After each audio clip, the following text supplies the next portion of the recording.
नमस्कार, आप देख रहे हैं खास खबर। आपके साथ मैं हूं रवि मिश्रा। अगर मैं आपसे कहूं कि एक दिन इस सर्दी में एक दिन खुले आसमान के नीचे गुजारिए, आपके पास कंबल भी ना हो, आग जलाने के लिए अलाव भी ना हो, तो फिर क्या आप ये मानेंगे कि ऐसा करना आसान है? लेकिन उत्तर प्रदेश में ऐसा हो रहा है और सड़कों पर अगर आप निकलिए तो ऐसी ही तस्वीरें आपको हर तरफ नजर आएंगी।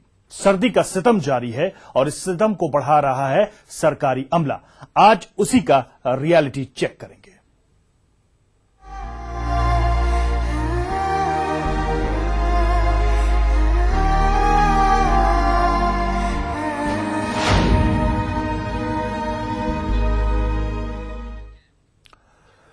तो यूपी सरकार की जन कल्याण करने की मंशा को जिलाधिकारी ही ठेंगा दिखा रहे हैं। ठंड शुरू होने से पहले ही सरकार ने जिलाधिकारियों को कंबल की खरीद करने के लिए बजट दे दिया था, लेकिन दर्जन भर जिले ऐसे हैं जहां अभी तक कंबलों की खरीद की प्रक्रिया ही चल रही है। जाहिर है जब ठंड खत्म होने को होगी तो शायद कंबलों को जरूरतमंदों के बीच बांटा जा सकेगा। देखिए लखनऊ से ईटीवी की ये एक्सक्लूसिव रिपोर्ट।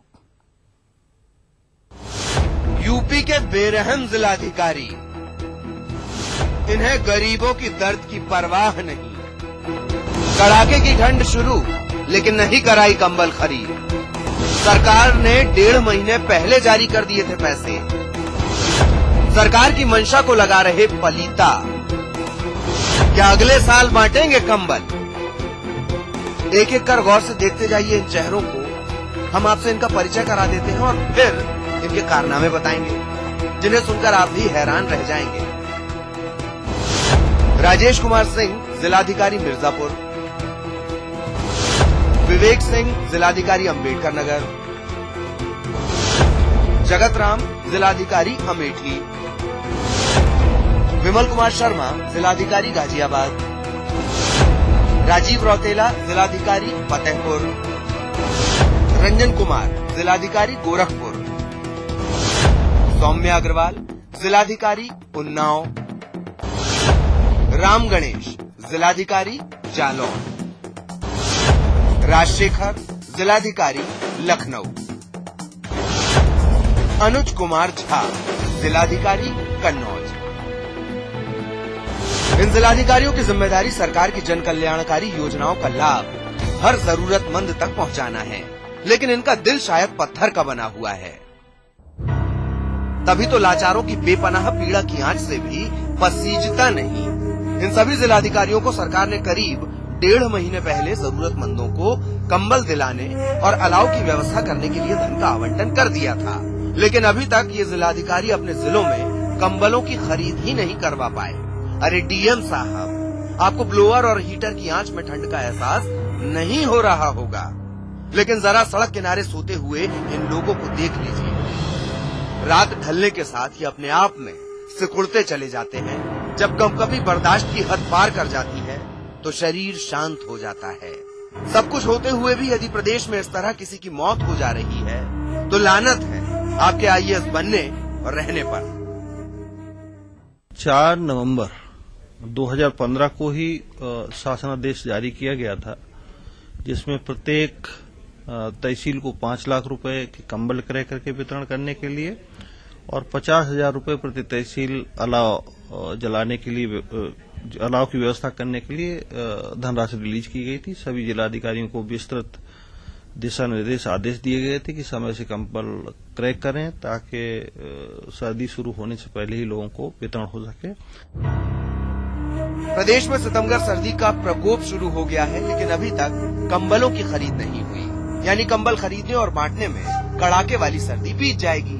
हो सकता है कलेक्टर साहब ये सोच रहे होंगे कि लोगों में बांटा जाने वाला कंबल अगले साल काम आएगा, लेकिन डीएम साहब जब जान रहेगी तभी तो कंबल ओढ़ पाएंगे।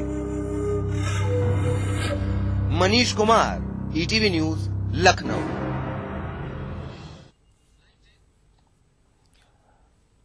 और यह माना नहीं जा सकता कि जो ठंड इस वक्त प्रदेश के अंदर है उसका जरा भी एहसास इन अधिकारियों को नहीं हो रहा होगा। ठंड तो उन्हें भी लगी रही होगी, लेकिन फिर भी जहन में जरा भी दया उन लोगों के प्रति नहीं जो एक के बाद एक मौत के मुंह में जा रहे हैं इस ठंड की वजह से।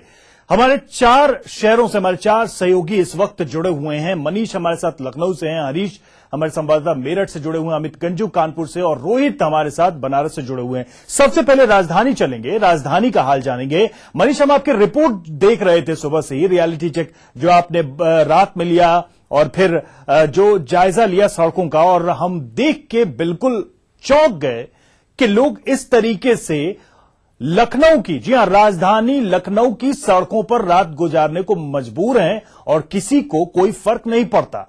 आखिर जो सरकारी अमला लखनऊ में जमा बैठा है इस वक्त, वो क्या बिल्कुल संवेदनहीन हो चुका है? क्या उसका भी खून ठंडा पड़ गया है?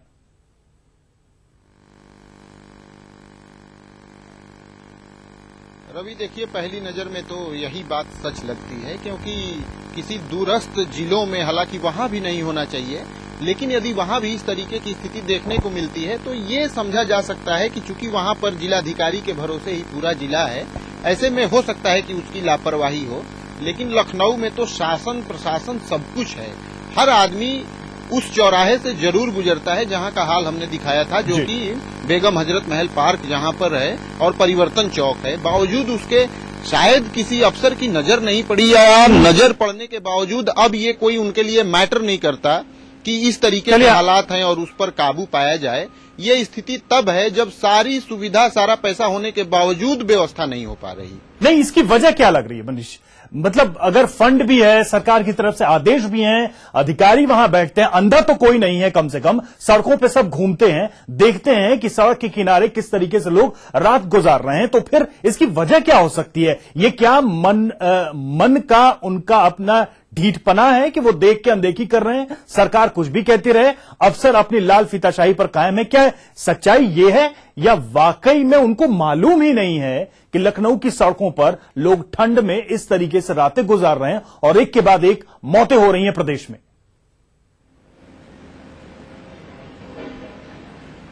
देखिए, मालूम सबको है, लेकिन इस समस्या का समाधान उनकी प्राथमिकताओं में शायद नहीं है। यही वजह है कि 1.5 महीने पहले का शासनादेश अब तक प्रदेश बहुत बड़ी बात है कि प्राथमिकताओं में नहीं है। ये जो बात आपने कही है, अगर इस वक्त गरीबों की जिंदगी बचाना प्राथमिकताओं में अधिकारियों के नहीं है, तो फिर मालूम नहीं कि इन अधिकारियों की प्राथमिकताओं में क्या है। एक बार पूर्वांचल का रुख करते हैं, क्योंकि पूर्वांचल का इलाका लखनऊ से कुछ दूर पड़ता है, काफी दूर पड़ता है। रोहित हमारे साथ हैं बनारस से। रोहित, बनारस में क्या तस्वीर दिखती है रातों में? रातों की ठंड क्या वहां के गरीबों की हड्डियों को इसी तरीके से गला रही है, या फिर कोई गर्मी, कोई राहत प्रशासन की तरफ से दिख रही है वहां पर?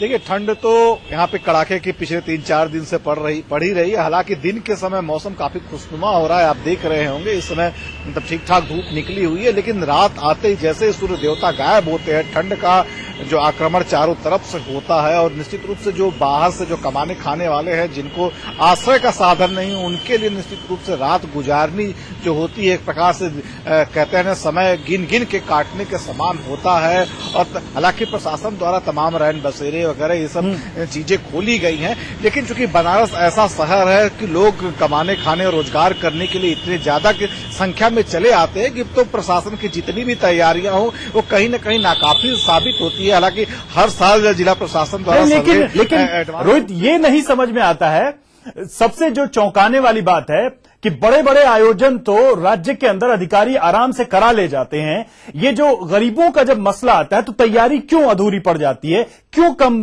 पड़ जाते हैं, हाथ क्यों छोटे हो जाते हैं? ये बड़ा अपने आप में हमेशा से चौंकाने वाला सवाल रहा है। मेरठ चलेंगे हरीश के पास, एक अपडेट उनसे भी ले लेते हैं। हरीश, मेरठ का जरा बताइएगा हाल कि वहां पर क्या है, कैसे आखिर इन गरीबों को भगवान भरोसे छोड़ा गया है इस ठंड में?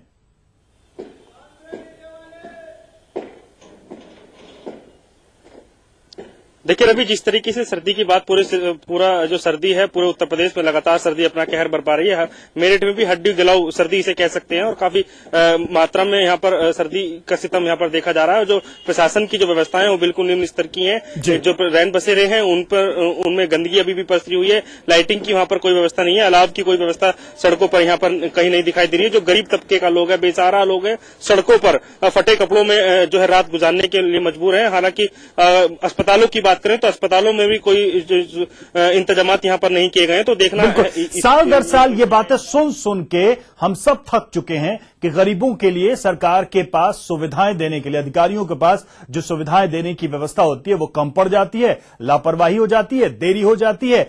30 मौतें अभी हुई हैं, अभी और मौतें होंगी और तब शायद अधिकारियों की नींद टूटेगी, थोड़ी बहुत उन्हें हड़बड़ाहट मचेगी। हमारे पास कानपुर से हमारे संवाददाता अमित गंजू भी जुड़े हुए हैं। कानपुर तो औद्योगिक नगरी है और यहां पर अगर देखा जाए संपन्नता की कमी कभी नहीं रही है, लेकिन गरीबों की बड़ी संख्या हम सड़कों पर वहां पर भी देखते हैं। ये रातें कैसे काट रहे हैं ये तमाम लोग, और क्या कोई भी इनसे आकर रात में पूछता है कि भाई ठंड तो नहीं लग रही, कंबल का इंतजाम किया गया है, लकड़ी का इंतजाम किया गया है, अपने आप को बचा लो, कहीं से कुछ ऐसा दिख रहा है क्या वहां पर?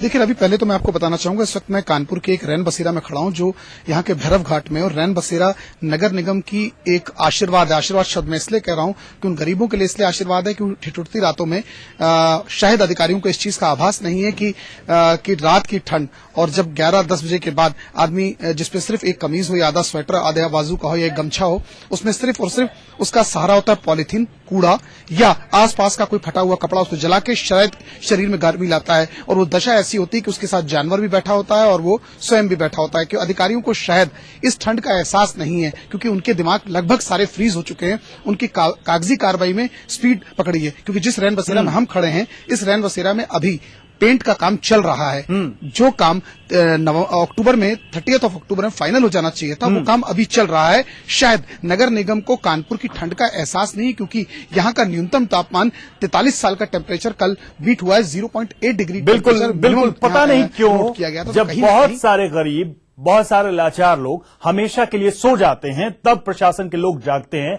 अभी रंग रोगन चल रहा है और जब तक सर्दियां खत्म होकर गर्मी आ जाएगी तब तक ये रैन बसेरे चालू हो जाएंगे और यहां शायद कंबल भी आ जाए। सवाल ये है कि आखिर इस तरह की खबरें हर बार दिखाई जाती हैं, दिखानी पड़ती हैं और तब कहीं जाकर थोड़ी बहुत सुगबुगाहट नजर आती है।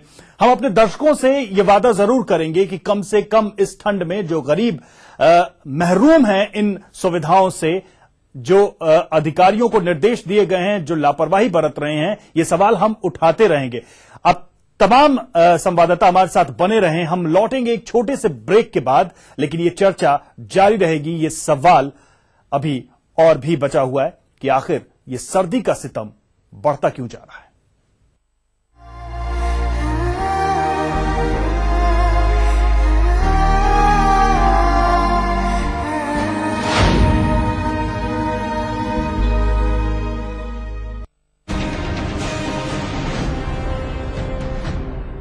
प्राइवेट बैंक्स को कम्पीट करने के लिए आप कुछ नए प्रोडक्ट लॉन्च करने जा रहे हैं।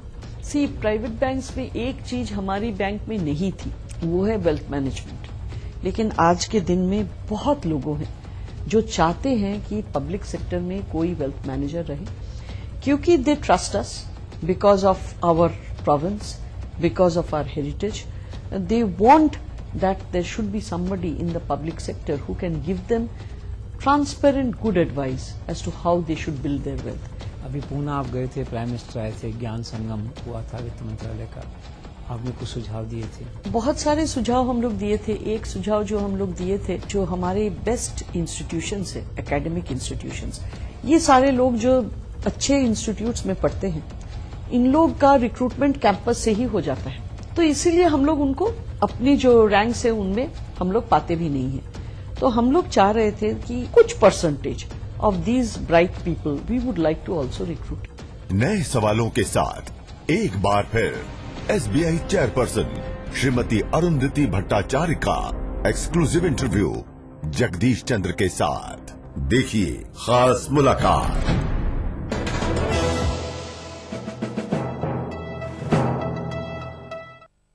अब आपका वही पुदीन हरा पाउडर में। दे एसिडिटी से तुरंत राहत ठंडक के साथ। डाबर पुदीन हरा फेज, गैस और एसिडिटी का specialist. A range of future-ready projects. Every project is a vision, and quality is the hallmark of construction. Impressive track record of delivering projects, comfortable homes, premium offices, shopping and entertainment centers, premium location and world-class amenities, smart features through innovation and technology, eco-friendly infrastructure, world-class partnerships, round-the-clock construction, on-time delivery, transforming dreams into reality. Wave Infratech, redefining quality, commitment and trust. मैं अपने बीवी और बच्चों से बहुत प्यार करता हूँ। उनकी हर छोटी से छोटी ख्वाहिशों को पूरा करने के लिए दिन रात बहुत मेहनत करता हूँ, क्योंकि ये मेरा फर्ज है। लेकिन एक फर्ज और भी है, एक फर्ज जिसे खेतों की हरियाली गाती है कल के सुनहरे सपनों के गीत, एक फर्ज जिससे मिटती है हजारों दिलों की दूरियां। आइए देश के सपनों को सच बनाए, नागरिक होने का फर्ज निभाए, ईमानदारी से अपना टैक्स चुकाए। उत्तर प्रदेश युवा हृदय सम्राट युवा मुख्यमंत्री के जनपद श्रावस्ती मुख्यालय भिनगा के आगमन पर हार्दिक स्वागत अभिनंदन वंदन करती हूँ।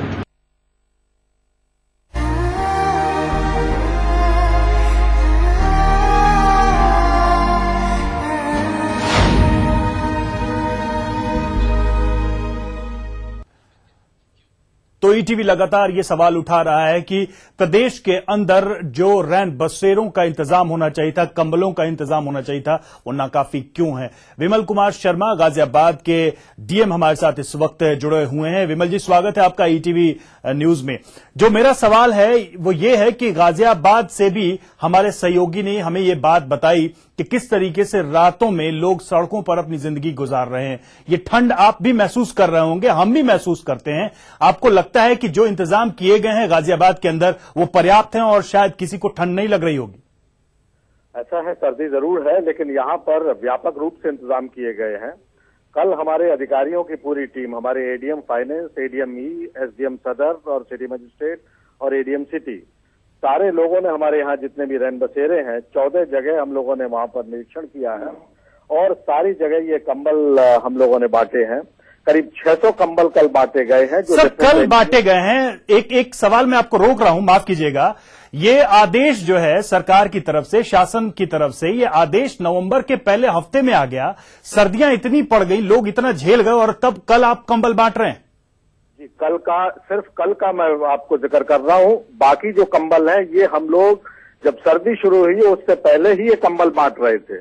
ये लगातार कंबलों की जो है ना, ये हम लोगों ने एनजीओ से मिलकर कराया। फिर शासन की तरफ से जो कंबल आए हुए हैं उनका वितरण भी लगातार ये अभी शुरू हो गया है। हम लोगों के यहाँ करीब 4011 कंबल जो है वो हमारे यहाँ आ चुके हैं और तीनों तहसीलों को अलग अलग इनको जो है ना वितरण किया जा रहा है। और आपको क्या लगता है कि कब तक आप लोग ये कंबल बांटने का काम पूरा कर लेंगे? ये कंबल हम 2-3 दिन के अंदर इनको पूरा कर लेंगे और यहाँ पर किसी तरीके की कोई समस्या नहीं। अलाव जलाए जा रहे हैं। कंबलों का स्वयं वितरण मेरे द्वारा परसों रात में राजनगर एक्सटेंशन पर हम लोग निकल के गए हैं और वहां पर जो लोग ठिठुर रहे थे, बच्चे या उनकी माँ या जो लोग, उनको खुद कंबल बांटे गए हैं और गाजियाबाद में व्यापक रूप से बहुत ही व्यवस्था। विमल जी, मैं एक आपके अनुभव के आधार पे भी ये सवाल करना चाहूंगा। ये सिर्फ गाजियाबाद या आपके ही इलाके की बात नहीं है। हम अक्सर ये देखते हैं कि जाड़े के मौसम में हर बार ये खबरें आती हैं, हर बार हम ये सवाल उठाते हैं। लगभग हम भी थक चुके हैं, हम भी पक चुके हैं ये सवाल उठा के कि गरीबों को कंबल नहीं मिलते हैं, समय से नहीं मिलते हैं। कंबल उस समय पहुंचता है जब ठंडी जा चुकी होती है, सर्द हवाएं निकल चुकी होती है। आपको क्या लगता है कि ऐसा क्यों होता है? आखिर जब सिस्टम है हमारे पास, हर बार इसके लिए आदेश जारी होते हैं, हमें पता है कि इसी समय ठंड आनी है, हम इतने चूक क्यों जाते हैं? देखिए 30 मौतें हो चुकी हैं उत्तर प्रदेश में अब तक। इसमें यहाँ पर कोई इस तरीके की बात नहीं है। गाजियाबाद में लगातार हम लोग बहुत ही इसको जो है ना बहुत संजीदगी से देख रहे हैं और कंबलों का वितरण कल ही नहीं बल्कि पहले से लगातार चल रहा है। इसके अलावा अलाव हम लोगों ने ये व्यवस्था जो सरकारी होने से पहले ही हमने शुरू कर दी। रैन बसेरों का निरीक्षण भी पहले से शुरू कर दिया। प्लीज हम आपसे भी एक गुजारिश करते हैं कि आप लोग इस तरीके से काम करें कि किसी भी एक गरीब की मौत न हो अब आगे, और कम से कम गाजियाबाद से हमें ऐसी कोई खबर सुनने को न मिले, और हर गरीब को जो सुविधा है वो मुहैया कराए जो उसका हक है। शुक्रिया आपका हमसे बातचीत करने के लिए, हमसे जुड़ने के लिए।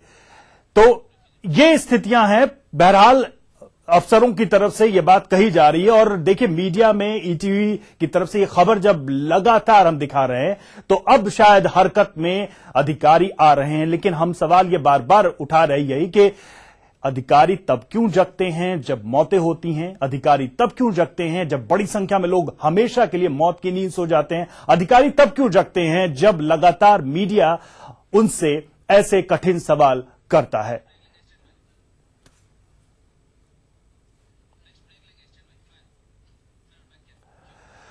तो हम उम्मीद तो यही करते हैं कि कम से कम आगे ये मौत के आंकड़े न बढ़े और यहीं पे मामला रुक जाए। हम भी ऐसी खबरों को नहीं दिखाना चाहते। वक्त एक छोटे से ब्रेक का।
मेरा भरोसा है केश किंग आयुर्वेदिक तेल, जो बना है 16 खास आयुर्वेदिक तत्वों से।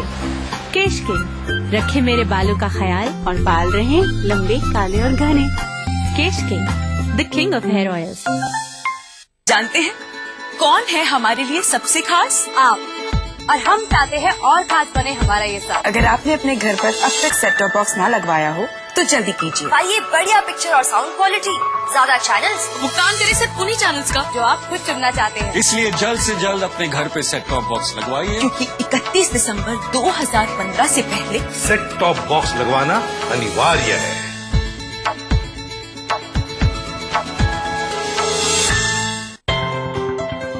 एक सपना सच हुआ जब मेरे बिजनेस का टर्नओवर 10 लाख से ज्यादा हुआ। मुझे गर्व है कि मैं service tax assessee. Life seems beautiful after achieving a turnover of more than 10 lakhs. And now I'm a proud service tax assessee. याद रखिए, 10 लाख से अधिक टर्नओवर होने पर सेवा कर देना अनिवार्य है। अब लाइन नहीं, सिर्फ ऑनलाइन। समय पर सही सेवा कर चुका है।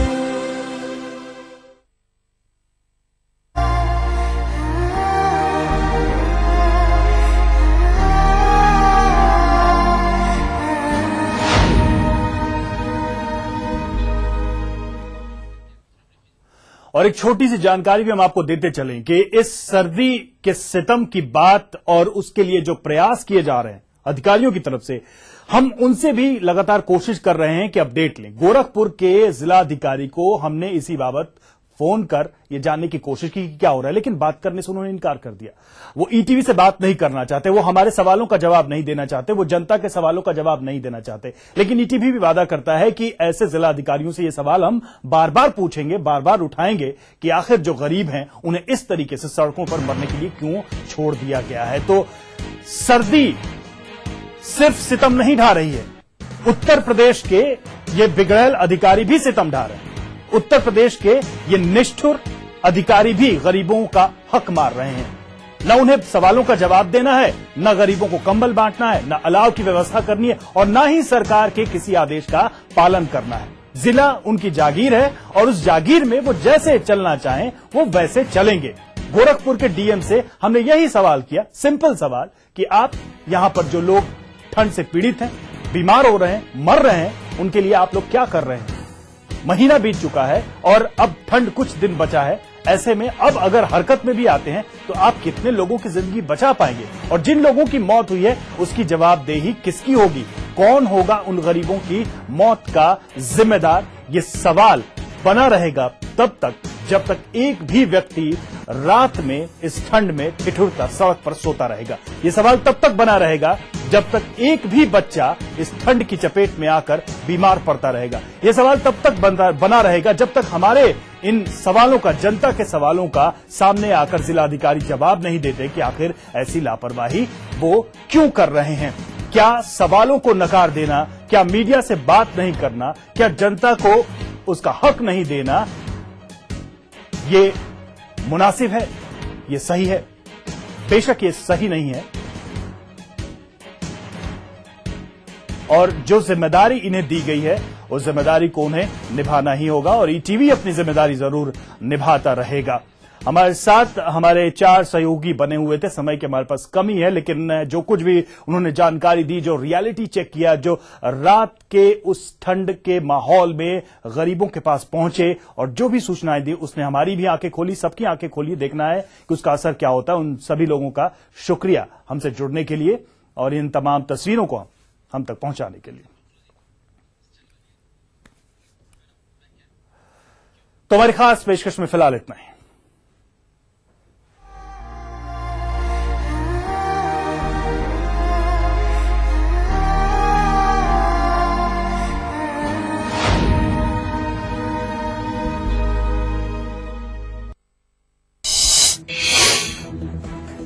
फिल्म क्या कूल है हम का मोस्ट अवेटेड गाना रिलीज हो गया है। इस गाने को अभिनेत्री गौहर खान पर फिल्माया गया है। फिल्म में तुषार और आफ्ताब लीड रोल में हैं। शाहरुख और काजोल की फिल्म दिलवाले ने बॉक्स ऑफिस पर 3 दिनों में 100 करोड़ का आंकड़ा पार कर लिया। फिल्म ने अब तक 125 करोड़ का कारोबार किया है। तो वहीं रणवीर और दीपिका की फिल्म बाजीराव मस्तानी ने 3 दिनों में बॉक्स ऑफिस पर लगभग 47 करोड़ का कारोबार किया है। पाकिस्तान में शाहरुख की फिल्म दिलवाले ने कमाई के मामले में बजरंगी भाईजान को पीछे छोड़ दिया है। दिलवाले ने पहले दिन 5 करोड़ का कारोबार किया, जबकि बजरंगी भाईजान ने पहले दिन केवल 95 लाख का कारोबार किया था। पाकिस्तान में किसी भी बॉलीवुड फिल्म की ये सबसे बड़ी ओपनिंग है। पाकिस्तान के उर्दू अखबार में बॉलीवुड अभिनेत्री नरगिस फाकरी के छपे एक एड से बवाल मच गया। सोशल मीडिया पर लोगों ने इस विज्ञापन की निंदा की और इसे घटिया और बेतुका करार दिया है। बॉलीवुड सुपरस्टार सलमान खान अपने 50वें जन्मदिन पर फिल्म सुल्तान का दूसरा टीजर रिलीज करेंगे। हालांकि इस फिल्म की लीडिंग एक्ट्रेस को लेकर अभी तक खुलासा नहीं किया गया है। मशहूर टीवी अभिनेता और बिग बॉस के प्रतियोगी अमन वर्मा ने बिग बॉस 9 से बाहर होने के बाद गुपचुप तरीके से सगाई कर ली है। अमन ने टीवी अभिनेत्री वंदना लालवानी से सगाई कर ली। दोनों बहुत जल्द शादी करने वाले हैं।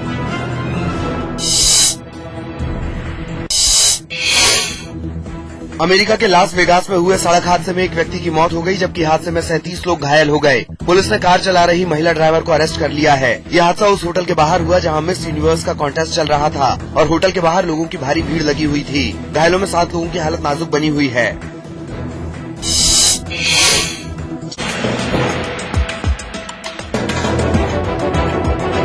आप देख रहे हैं ईटीवी न्यूज उत्तर प्रदेश उत्तराखंड, खबर ही जीवन है। इस न्यूज के सह प्रायोजक हैं trust, we know what it means.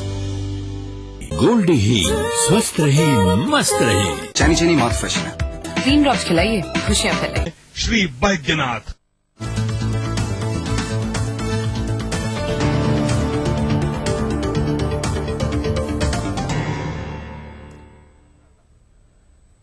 नमस्कार, आप देख रहे हैं अपना यूपी और मैं हूं आपके साथ संजय यादव। चलिए खबरों की शुरुआत करते हैं। फिलहाल बड़ी खबर इस वक्त आ रही है लखनऊ से, जहां पर पूर्वी यूपी का सबसे बड़ा शराब तस्कर गिरफ्तार किया गया है। प्रतापगढ़ का अनूप सिंह लखनऊ से गिरफ्तार कर लिया गया है और लखनऊ के बड़े अस्पताल में इलाज करा रहा था, जिस दौरान इसे गिरफ्तार किया गया। शराब की लत छुड़ाने का इलाज करा रहा था और इलाहाबाद, लखनऊ, प्रतापगढ़ में इसका कारोबार फैला हुआ है। अवैध शराब के धंधे में यूपी का सबसे बड़ा ये नाम है। अनूप को गिरफ्तार कर लिया गया है। अनूप सिंह पूरा नाम है और लखनऊ एसटीएफ ने अनूप की गिरफ्तारी की है। लखनऊ के एक बड़े अस्पताल में इलाज करवा रहा था। शराब की लत को छुड़ाने का ये इलाज करवा रहा था। इलाहाबाद, लखनऊ, प्रतापगढ़ में इसका कारोबार, इसका नेटवर्क फैला हुआ है और अवैध शराब के धंधे में यूपी का सबसे बड़ा नाम